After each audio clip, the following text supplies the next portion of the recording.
Well, welcome. Okay, which one do you guys want me on? Well, I'm on 3. Okay, hi. Welcome back to North Star Oasis. I'm your host, Jeff Williams. Today is the 7th of March, 2015. And for the first time in months, we've actually had a day that stretched out into the 40-degree mark, or close to it. And I'm telling you, after this deep freeze that we've been in lately, I was ready to put my shorts on today when I went out to the Como Zoo and strolled around watching all the animals. Speaking of all the animals, there are only 292 shopping days left until Christmas. And so if you go to a place like the Como Zoo, you can get your plush stuffed animal and just really make sure you have a home for them for the rest of the year and give to that nice little good boy or girl for Christmas. I'm going to begin this program with a little bit of a tribute, briefly. As you're watching on Suburban Community Channels and SPNN, today a friend of mine was laid to rest. He was 91 years old, Les Axtell. He served on the Maplewood Planning Commission. I've known him for 25, almost 30 years.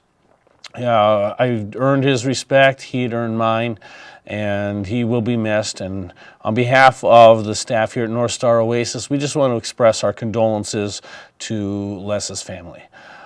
That being said, we're going to have a jam-packed program today. We got a lot of stuff to cover. So if I'm talking a little bit faster than normal, that's only because we were still planning this until we looked up at the clock and say, whoa, we've got 2 minutes left to go to get the show, and we're still tinkering around. But I'm telling you what, we're going to have a really great show today. Thank you so much for tuning in. Make sure you like us on Facebook. Don't forget to follow us on Twitter. And then check out our archival shows on YouTube. And after all of them, Twitter, YouTube, and Facebook, it's /North Star Oasis.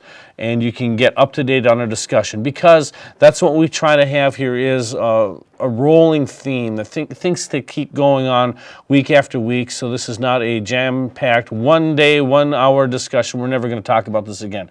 That's not the kind of show we run around here. So what we're going to do right now is take a look at what happened as we were discussing in previous shows, the Keystone XL pipeline. It just seems that every time something happens on the Keystone pipeline, guess what? One of Warren Buffett's Burlington Northern Santa Fe trains derails. And this is no exception. President Obama had vetoed the XL pipeline coming from Canada, bringing all of the dirty, filthy, grubby stuff that Barbara Boxer doesn't want in this country. That's why she keeps voting against a pipeline. There's no doubt that Al Franken and Betty McCollum agree with Senator Boxer. And what do we have again this week? Let's roll the tape. We had another train derailment. This one was in Galena, Illinois. I believe there was 109 tanker cars on that. Really? And 21 of them went up in flames, all carrying Canadian oil sands that should be transported through a pipeline. But instead, the United States Senate decides to say, no, we're not going to have a pipeline to transport this stuff in a more safer, contained, controlled environment. We're going to just run it on trains through communities. So this, on top of Castleton, North Dakota last year, we had a couple of derailments that did not lead to catastrophe like this in the cities, and then in Minnesota. And then about a week or two ago, we had one in West Virginia. And then now we've had this one in Illinois, in Galena, Illinois. So once again, that's a classic case of why we need the Keystone Pipeline. But now, there's another thing that we discussed last week, and that was Israeli Prime Minister Benjamin Netanyahu visiting to speak in front of the joint session of Congress. And you know what? I want to say thank you to Keith Ellison, Congressman from Minneapolis, Betty McCollum, Congresswoman from St. Paul, and Al Franken, Senator, Minnesota. Here's the reason why I'm thanking you. Because the stuff that we heard from Prime Minister Netanyahu, we probably wouldn't have heard if you would not have boycotted his speech. By making a show of controversy and a stand against Israel, that forced media members, myself included, to take a closer look at Benjamin Netanyahu's speech that we probably wouldn't have looked at otherwise. If you would have just sat there in your chair, kept your mouth shut, clapped your hands where appropriate, and not made a scene, nobody would have cared. He would have sat there for a 40-minute speech by the Israeli Prime Minister, and from there, nobody would have paid any attention other than one column inch in the newspaper. Prime Minister Benjamin Netanyahu addressed a joint session of Congress. And that's it. Life goes on. That's what would have happened. But the Democratic Party decided that they wanted to make this a controversial issue. And so people actually now were forced to look at what Benjamin Netanyahu was saying. And, well, in TV, that's not necessarily bad for business because we have content for this week's show. So we're going to roll the tape. This is Speaker Boehner, John Boehner, introducing Benjamin Netanyahu. Members of Congress, I have the high privilege and distinct honor of presenting to you the Prime Minister of Israel, His Excellency Benjamin Netanyahu.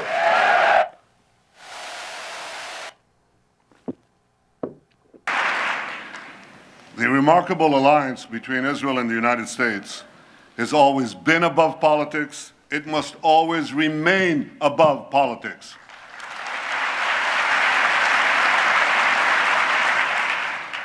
Because America and Israel, we share a common destiny, the destiny of promised lands that cherish freedom and offer hope.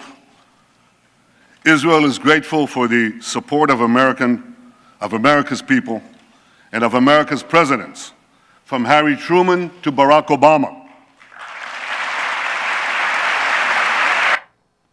Since Al Franken, Keith Ellison, and Benny McCollum decided not to show up for the speech on Tuesday, we figured that we would bring you some excerpts from his speech to show you what you missed.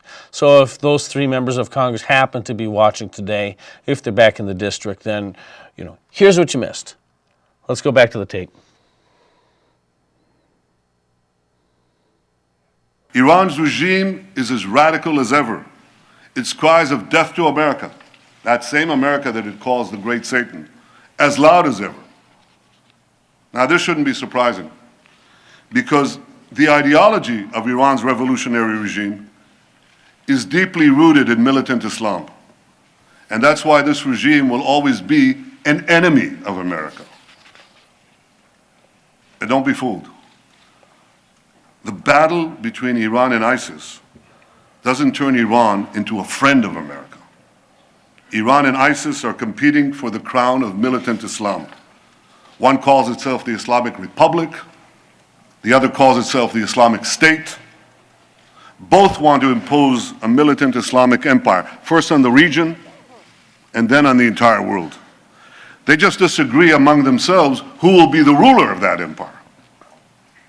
In this deadly Game of Thrones, there's no place for America or for Israel.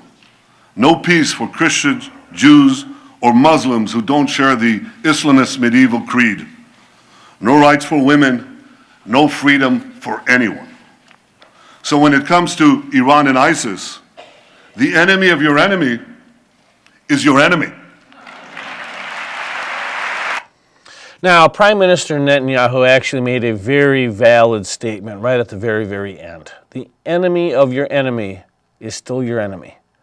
I know we've heard for many, many years the old maxim that the enemy of my enemy is my friend. But if you take a look at the history of U.S. foreign policy, and this is regardless of what party the president has been, it hasn't always held true that the enemy of my enemy is my friend. I mean, take a look at what happened in 1979. We had 52 American hostages that were taken by Iran in the embassy in Tehran. They were captive for 444 days. Iran and Iraq go to war with each other. Well, what happened then? We backed Iraq. We backed Saddam Hussein because he was at war with our enemy. So therefore, an enemy of my enemy must be my friend, right? Well, what happened August 2nd, 1990?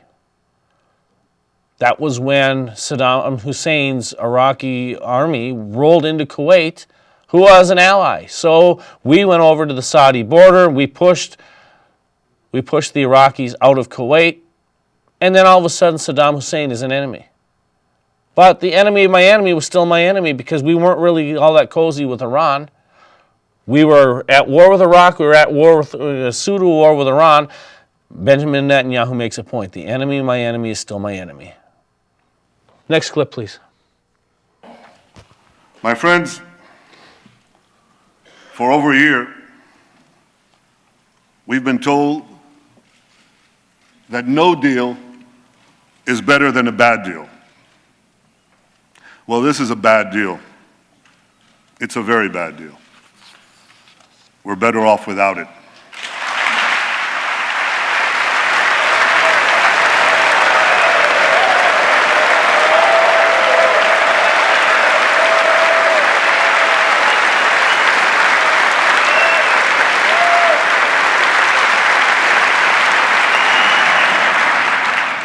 Now we're being told that the only alternative to this bad deal is war.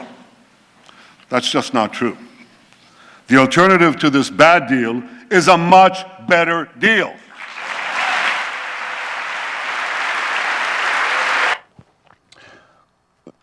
Prime Minister Netanyahu's remark about a bad deal, no deal, and a better deal, that flies right in the face of President Obama's Alinskyite tactic.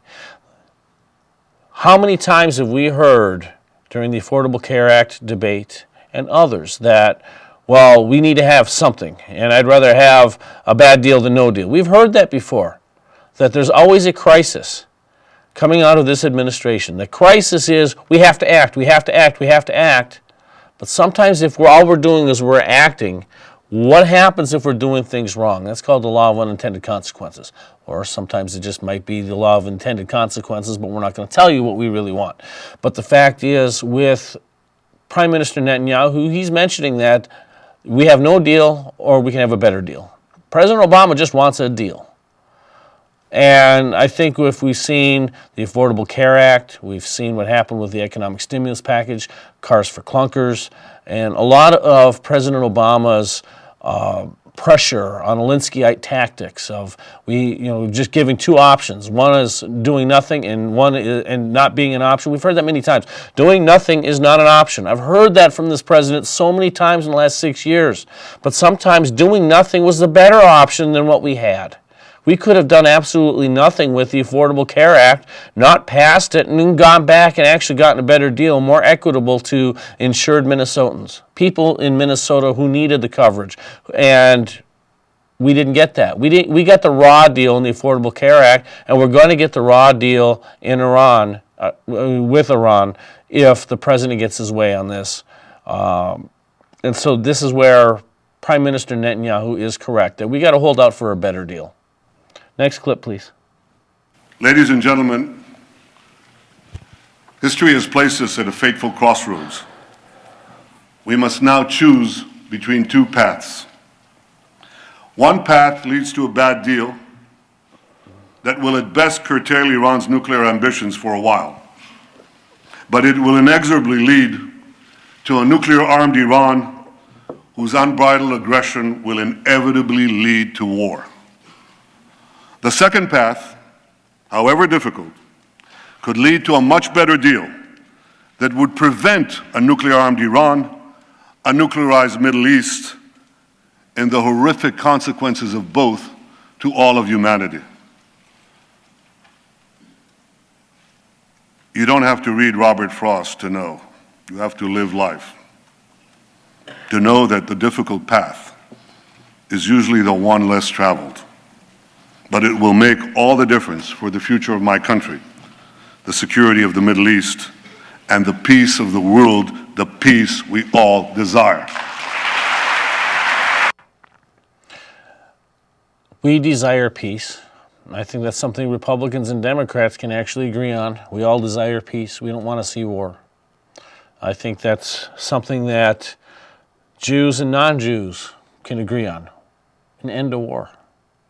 I hear from the anti-war left all the time about how they're opposed to war. We're opposed to war. I would like to see Code Pink back out on the streets protesting an end to war.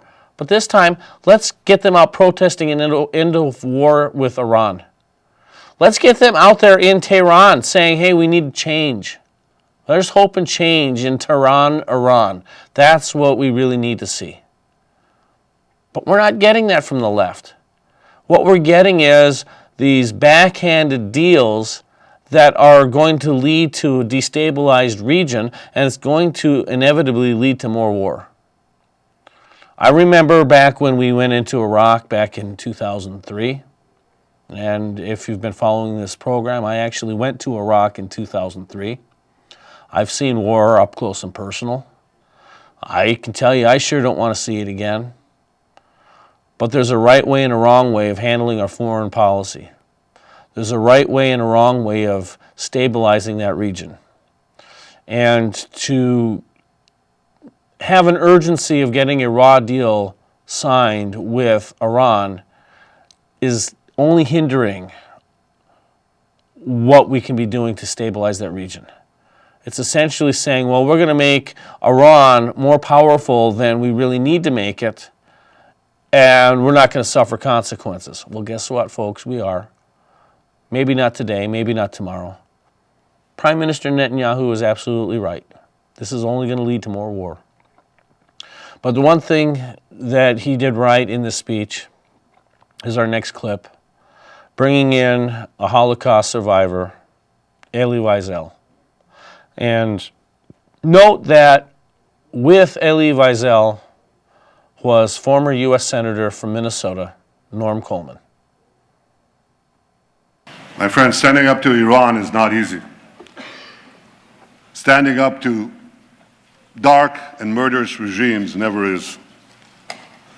With us today is Holocaust survivor and Nobel Prize winner, Elie Wiesel.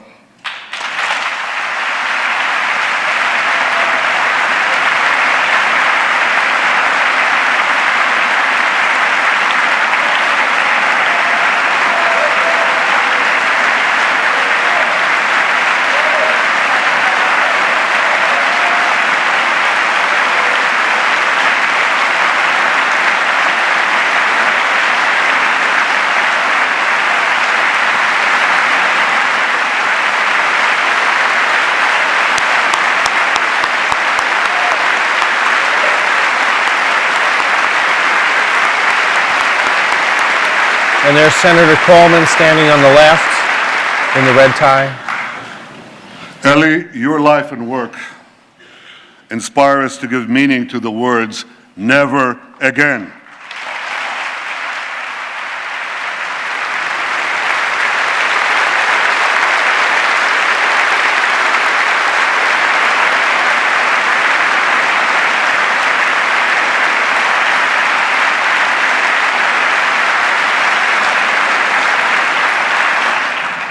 And I wish I could promise you, Elie, that the lessons of history have been learned.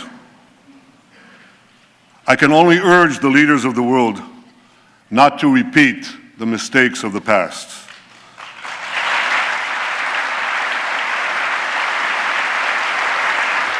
Not to sacrifice the future for the present, not to ignore aggression in the hopes of gaining an illusory peace. But I can guarantee you this: the days when the Jewish people remained passive in the face of genocidal enemies, those days are over.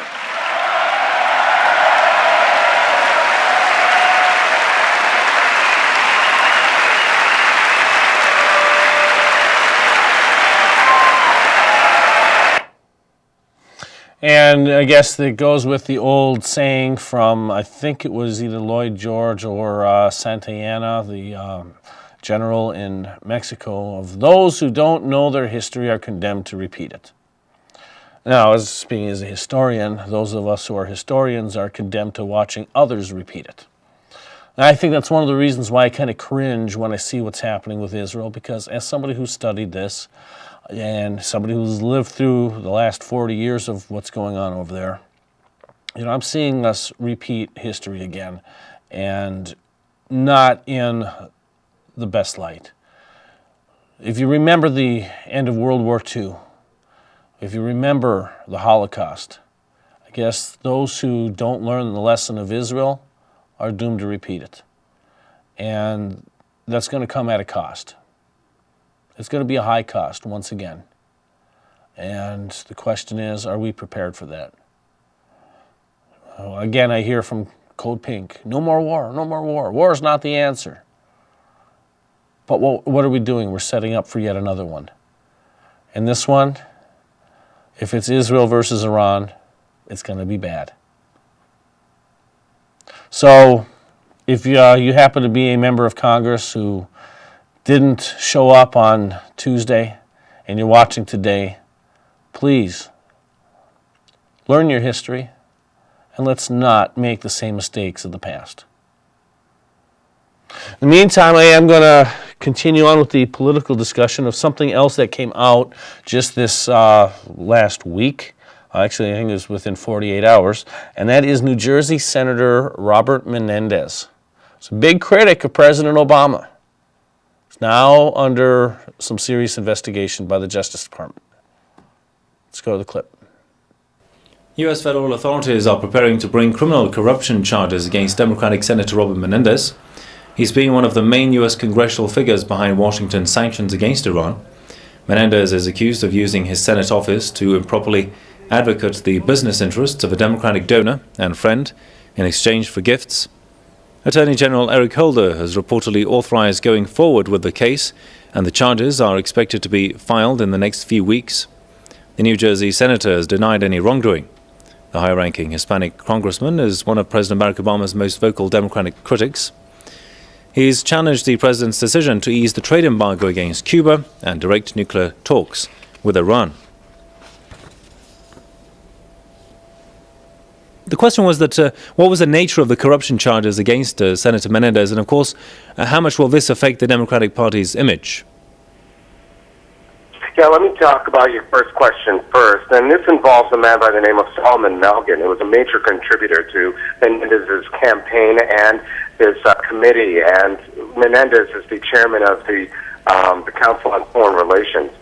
Melgen was also an ophthalmologist enrolled in the federal health care program. And what justice officials are saying, Department of Justice officials are saying, is that Melgen overcharged the government, the federal government, by as much as $9 million in overcharging for some of the procedures he has done. Menendez was one of the people who defended him the most when being called upon these overcharges and saying that he basically defrauded the government.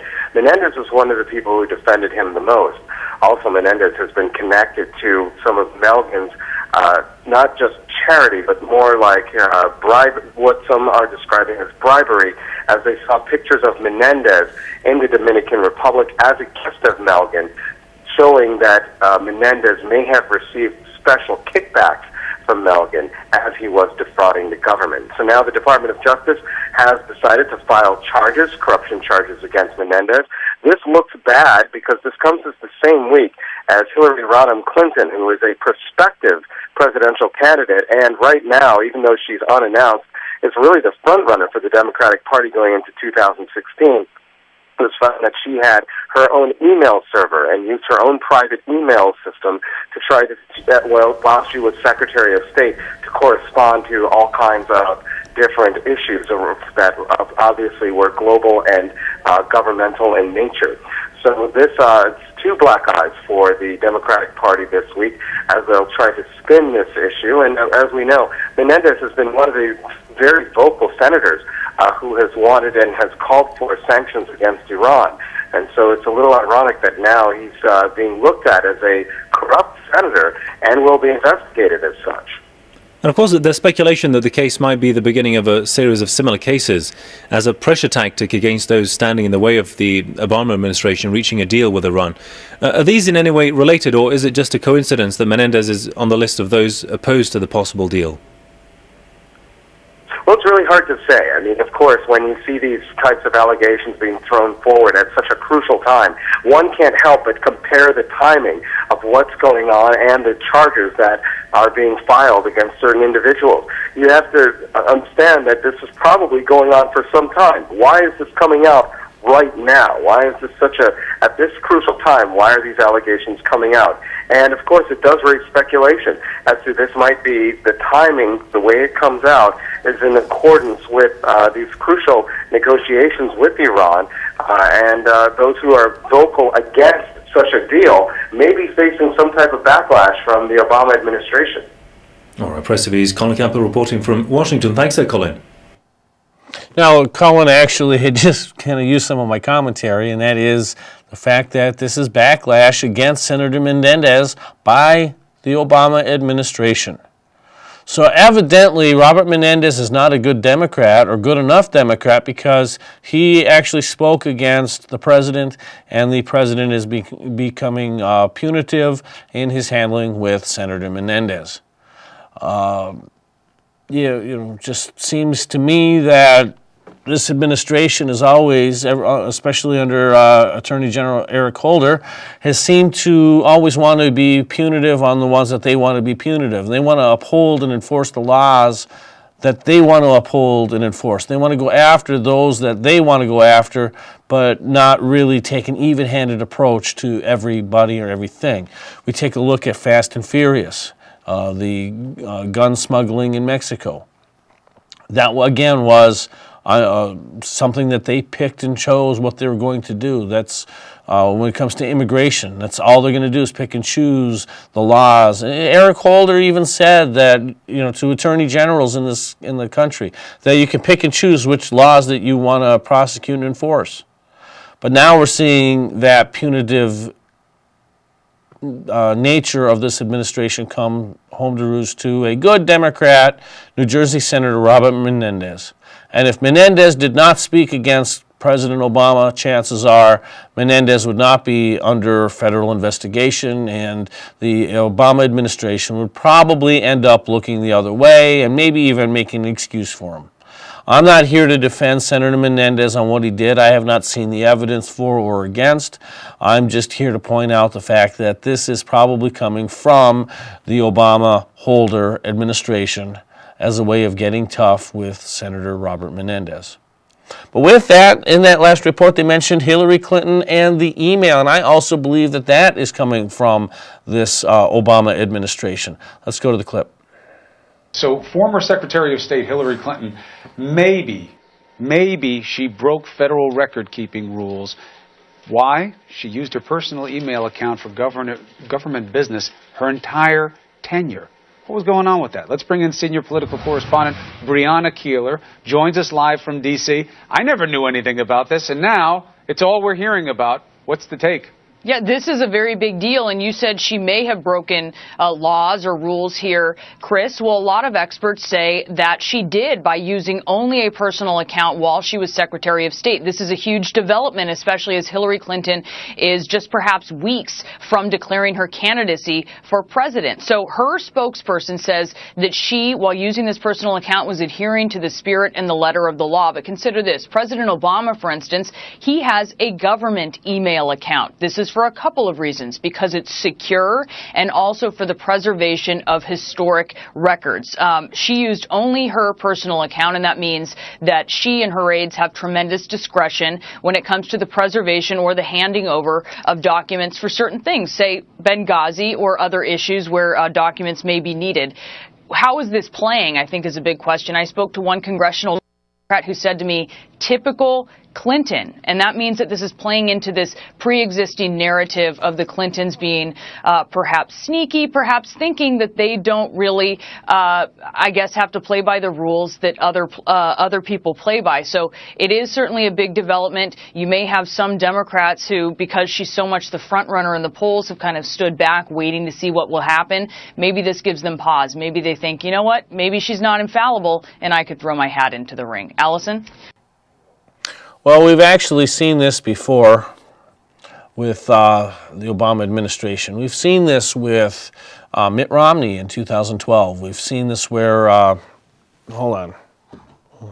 I feel a little disjointed here, guys. Which camera am I supposed to be on? That one. Thank you. Okay, that does happen from time to time when I actually can see myself in the monitor and I'm not sure which camera to go on. So I apologize for that interruption. Now, where were we? It's not surprising. We saw this with Mitt Romney in 2012 when it looked like he was going to be the nominee in 2012 was May.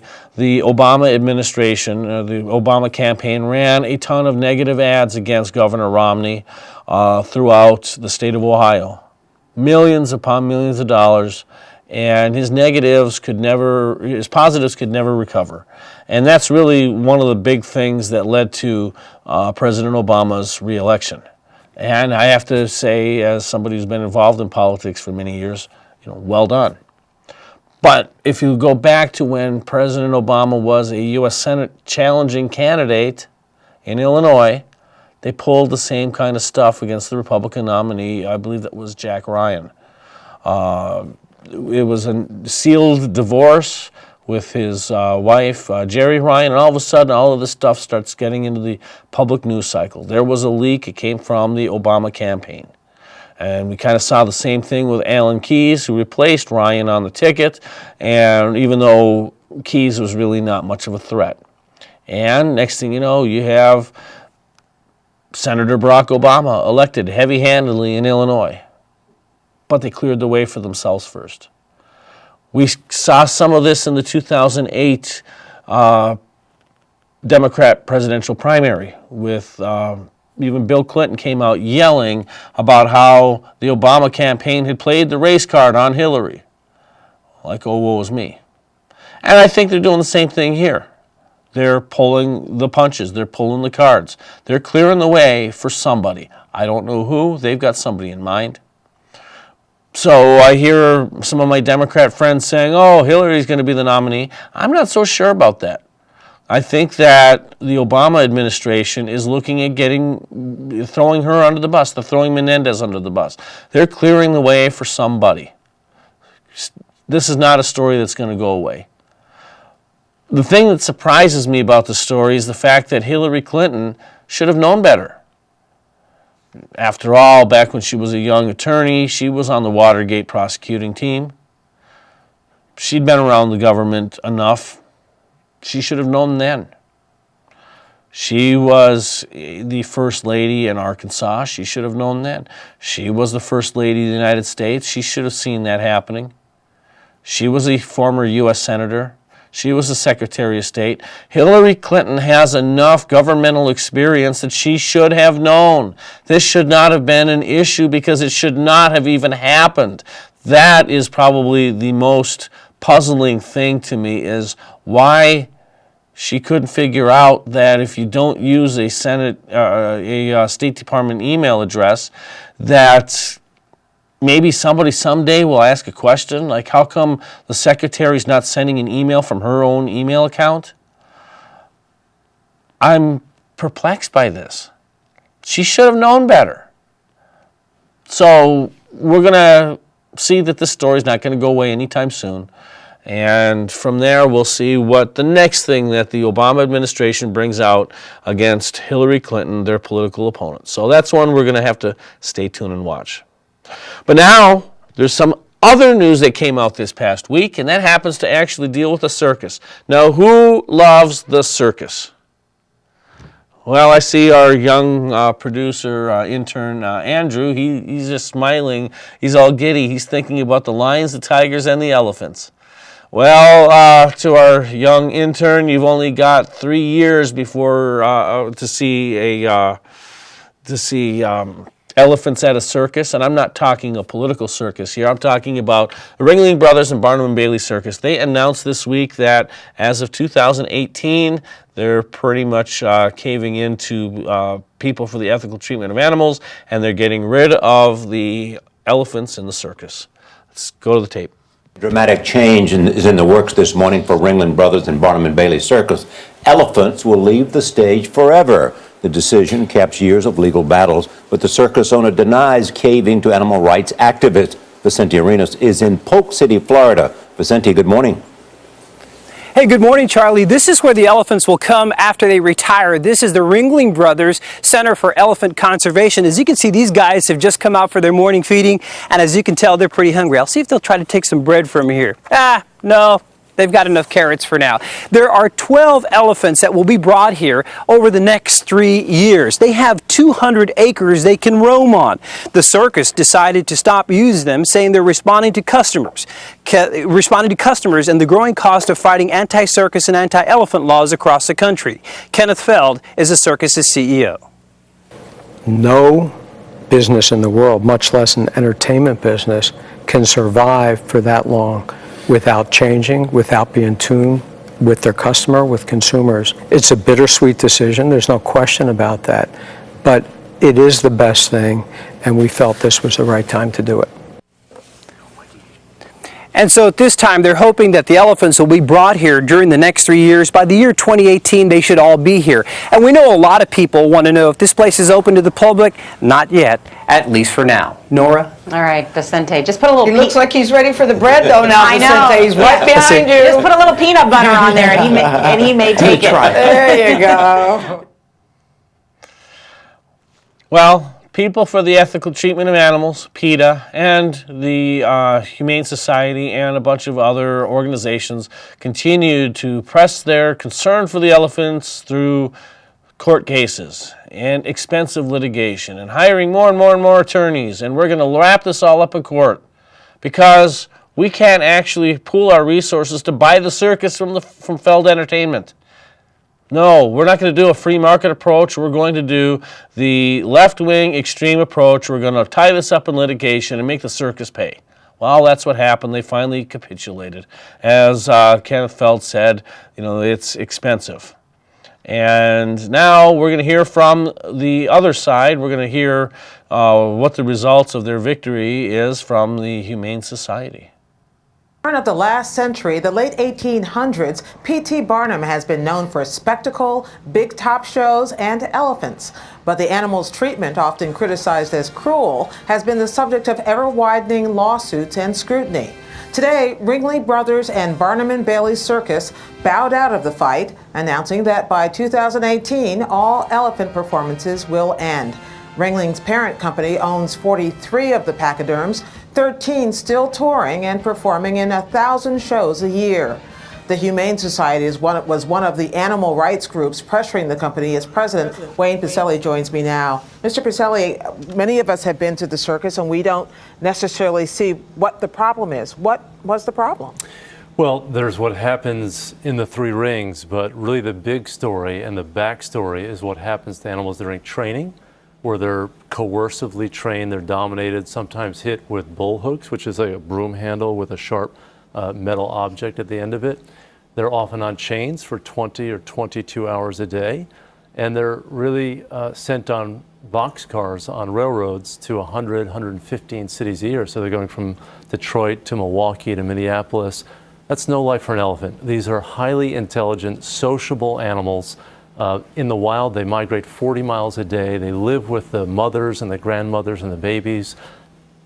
Life on a chain to do a silly stunt. I think a lot of people question in 2015 whether that is an appropriate activity. Now, the Humane Society has been part of this legal complaint over the years. There are now only 13, as I just said, of these elephants performing. It seems that this is more symbolic than having an actual effect. Well, there are a lot of issues that we work on that deal with lots of animals. When we deal with factory farms and the confinement of animals on gestation crates, or we outlaw cockfighting, this is a smaller number of animals, but very significant symbolically for us because Feld Entertainment and Ringling Brothers has been a very stubborn adversary for the humane movement, for the Humane Society of the United States and other organizations. They have fought us at the local level, state level, federal level. And I thought, frankly, that this would be one of the last groups to fold in terms of exploitative practices.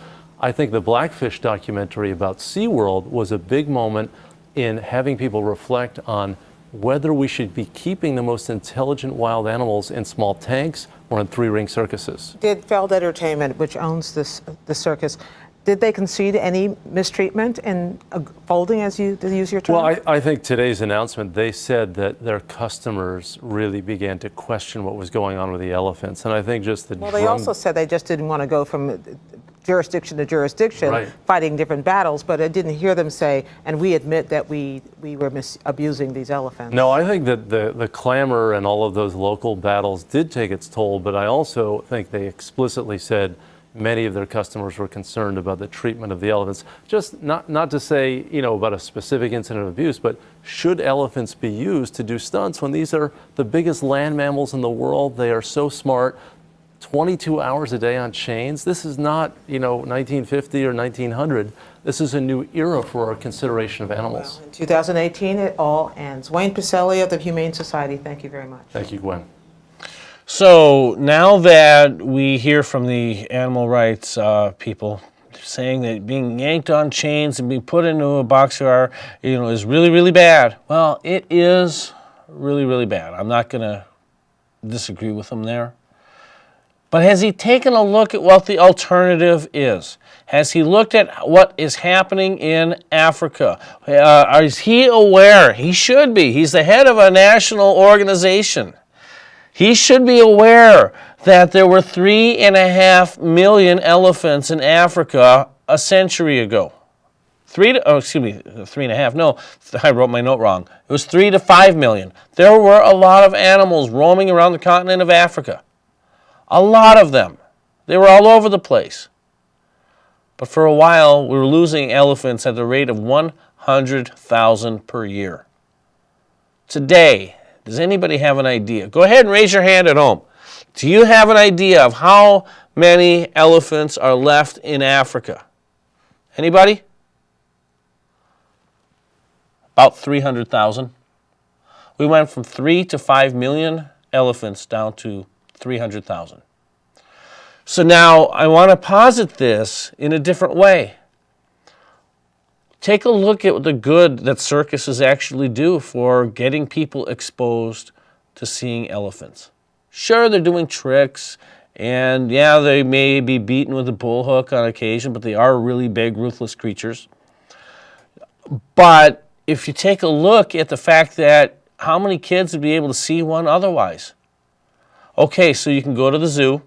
I'm sure PETA and the Humane Society are going to be against the zoos here pretty soon because they're going to say that it's, it's really, really bad and it can't be, well, we got to be compassionate and we can't have them all locked up in cages, even though in a moment you're going to see elephants in Africa actually locked up in cages. Actually, I think I may have scrubbed that, but anyhow, what I'm going to say is that people get exposure to elephants at circuses and zoos.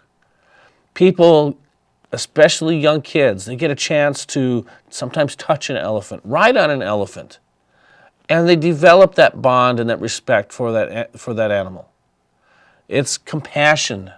Believe it or not, it's compassion. And then, what about the parents? The parents are more compelled to actually donate to the proper causes that would foster the proper care for the animals in Africa. But instead, we have this antagonistical relationship between the people for the ethical treatment of animals, for what they see here, and they just did the same thing to the horses in New York. But they are so ignorant of what is happening with the poaching and the destruction of habitat in Africa.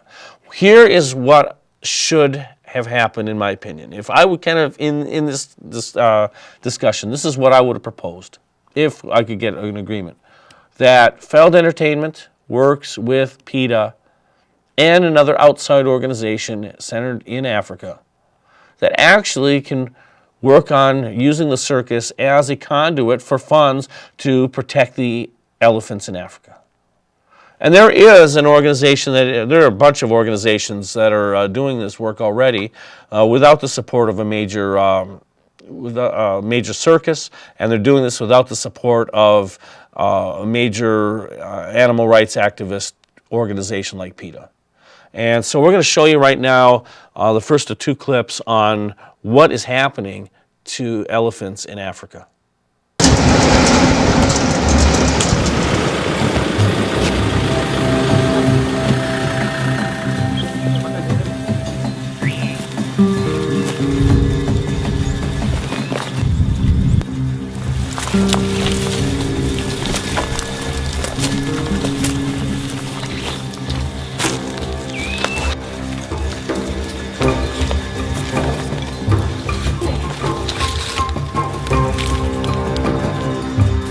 mnyama akikuja kupitia hapa, anataka kwenda kwa mto kutafuta maji, anapitisha shingo lake hapa hivi, alafu mtego inafutika hivi, alafu mpaka inanyonga mnyama.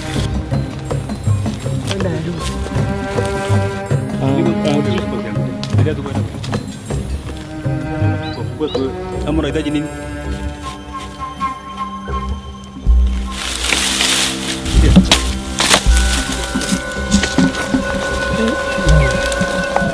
Lazima iwekwe kwa laga kwa sababu hii njia itatumika wakati ndovu inakuja kunywa tu hii mto peke yake. Kati sisi tunapata sasa kama hii ni kujaribu kuharibu hiyo mpango yao, tujue kama watarudi kuweka wakati mwingine tena. We're standing here on Galana Ranch, and behind me here are 4 elephant carcasses. There are actually 2 more nearby and another one a little further, so there were 7 in all. And the gang that killed these killed them with rifles. But this is a good example of the spite in poaching at the moment.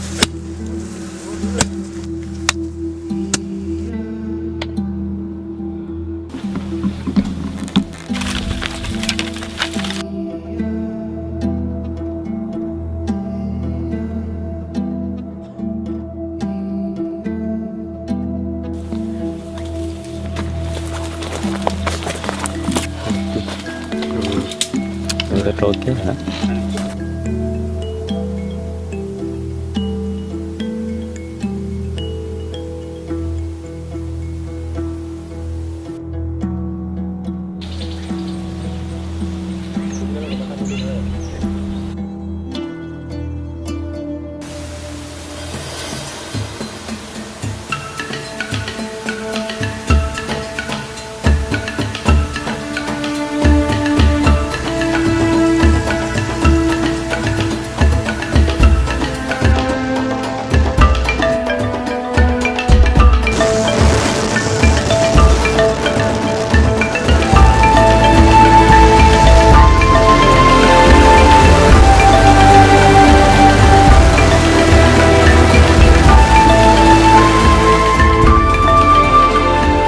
When I fly, I am looking for poachers' hides, fires, funny signs of sick animals or disturbed animals, anything that's unusual, footprints, bicycle tracks, and if I see anything I then communicate with either our ground teams if they're in the area or Kenya Wildlife Service.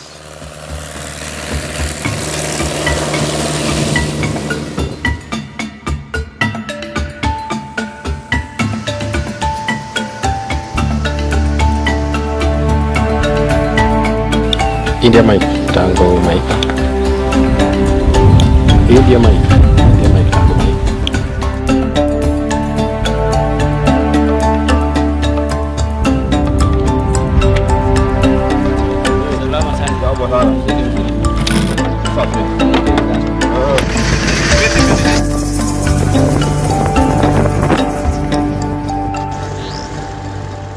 We basically work with wildlife, all types of wildlife within the southern part of Kenya, which stretches from Somali border to Amboseli. We've got a report of an injured elephant, bull, which we are now preparing to immobilize and also to check on the injuries and treat the injuries.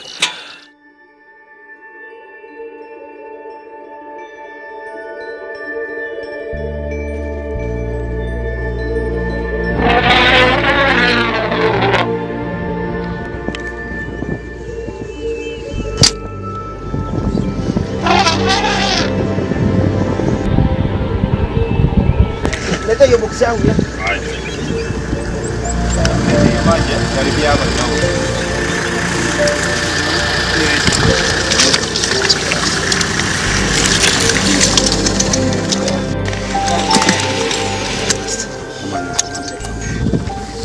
How do you think he got these wounds?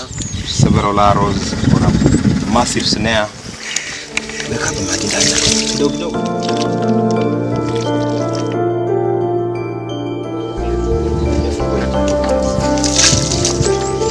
The best we can do is treat him, and the rangers KWS Rangers will track him for the next 2, 3, 4 days and see how he's doing.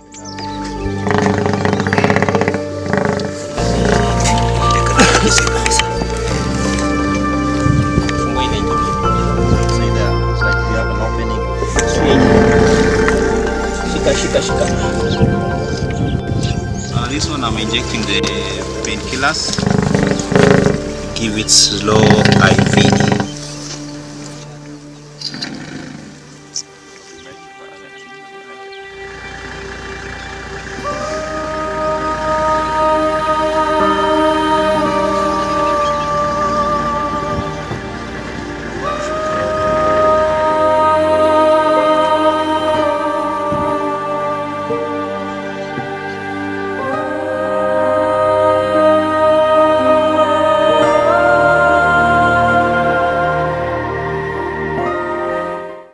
Well, that video was courtesy of the David Sheldrick Wildlife Trust, and what they do is actually they raise orphaned elephants in Nairobi, Kenya.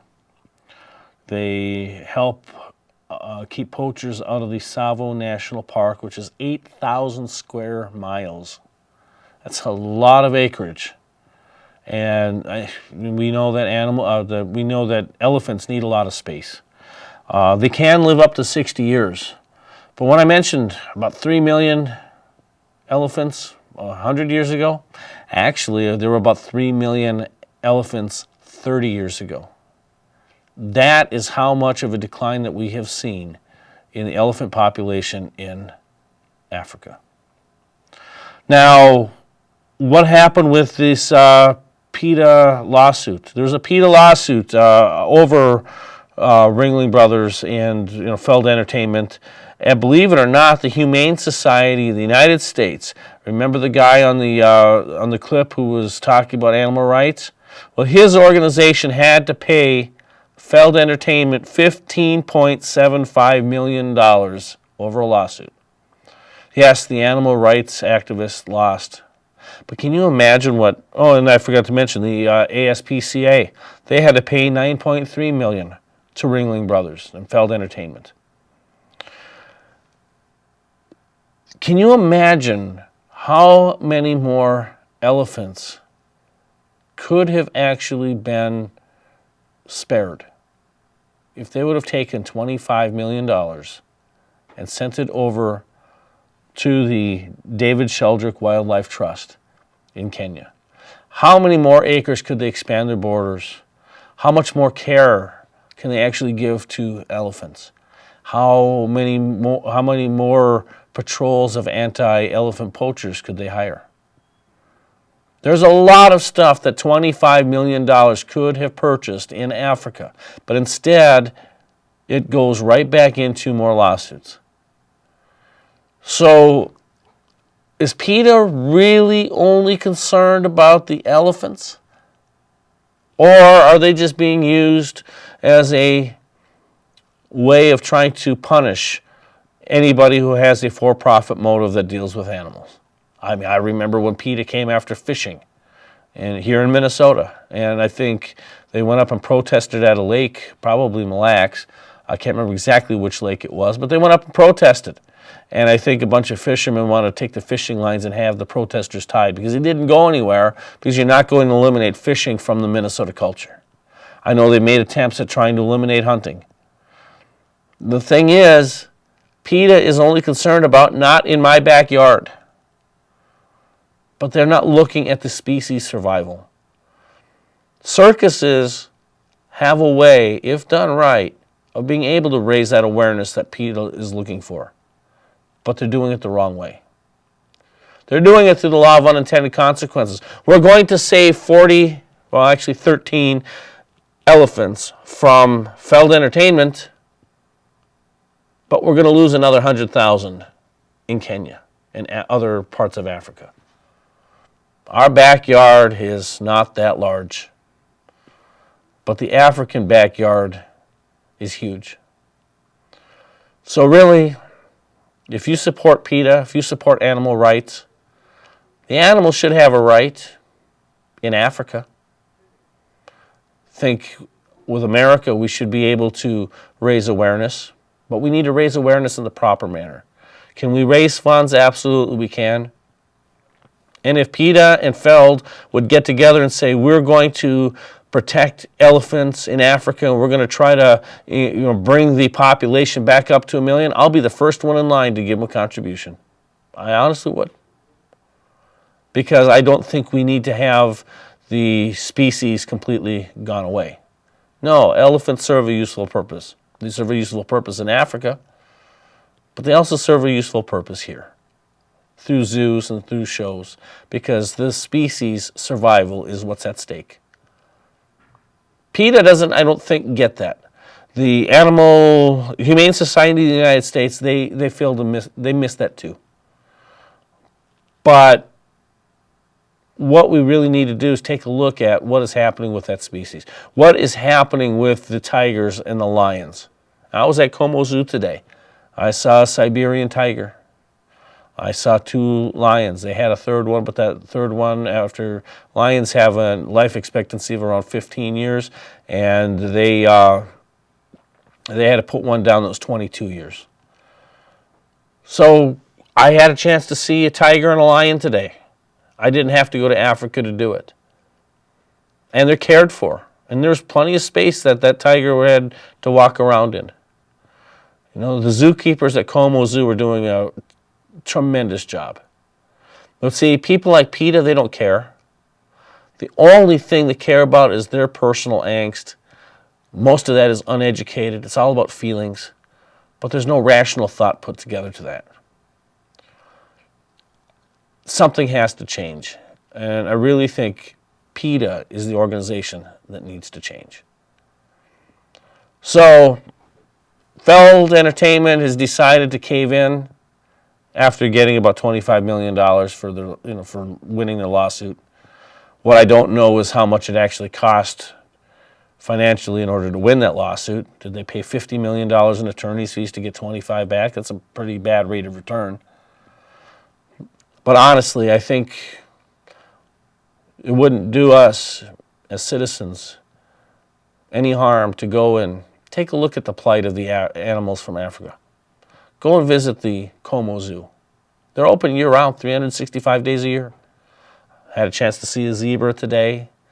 Had a chance to see the lions and the tigers. They didn't have any elephants there. We can care. We can show our compassion. Unfortunately, after 2018, we're not going to see it at the circus. Now, the group that runs the Osman Temple Shrine Circus, which is coming up, I don't even know when that is, but it's coming up in the next couple of months. It always happens in March or April. I don't know if they're going to ever get rid of their elephants. Look forward to seeing them if they keep them. But now I have a question. What's next for PETA? They won this little victory. Elephants are going to be gone away from the circus. They first appeared in 1882. And we're seeing the last of the elephants. Sadly, we may be seeing the last of the elephants, period. Because as they go away from the circus, as PETA has their way with zoos, what's going to happen in Africa? Are we going to turn our back there? And then what's next? The lions and tigers too? I hope not. Something to think about. See you next week.